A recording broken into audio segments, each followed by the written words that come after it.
guys, welcome to my Growing with Soul Fall Growing series. And in this series, we're going to talk about collards and we're going to talk about some of the mistakes I've made and learned from growing collards on my farm last year.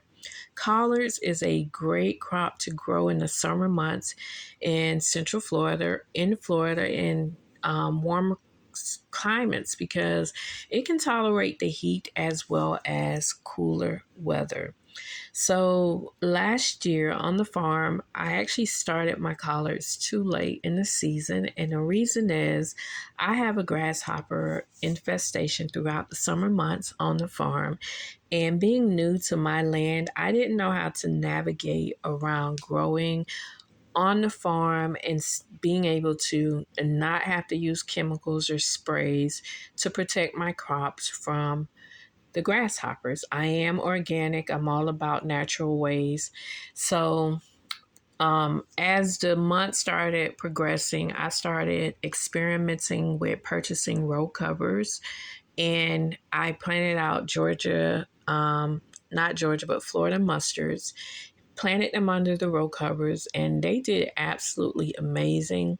I did have to use burlap to keep them shaded because it is still hot. In those summer months, early fall, it's still hot here in Florida. So I experimented with that, and that was a success. So I figured, okay, I'm ready to plant the collards, but it was about October-ish when I started planting the collards. And because I didn't start the collards from seeds, I actually had to purchase them from a local plant nursery. And that's another mistake I made. I know how to start things from seeds. Starting seed from seeds to harvest is very easy and it's really rewarding. So I took a loss on money because I was buying seed starts instead of just growing them from seeds. So this year I vowed to start them early, and that's what I'm doing here. August 8th is when I began these collard seedlings. And you're probably thinking it's early. It's not, because September-ish is when you want to actually get your transplants into the ground to get ready for the fall months.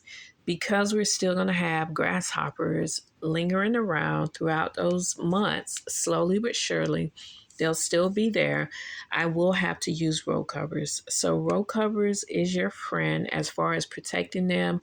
And for me, it's the grasshoppers, but it also protects them from the cabbage looper. Mistakes I've seen people making is putting their netting too close or onto their plants, and that still allows a cabbage looper to lay their eggs on the plants. So make sure you have a good distance when they're seedlings.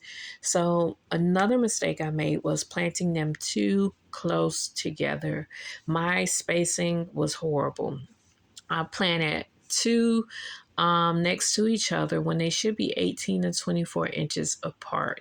So I will be doing a single row and staggering them out as opposed to planting them side by side like I did last year. This caused them to not have large leaves when it was time to harvest them. Another mistake was because it was too late in the season, I wasn't able to sell or go to market with my collards for the Thanksgiving and barely Christmas holidays. That's why we are getting a head start now. So now is the time to get those seeds started so that we can have our collard greens for Thanksgiving.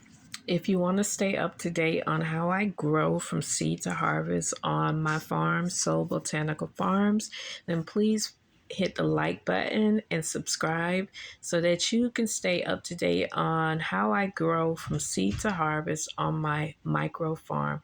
Thanks for watching.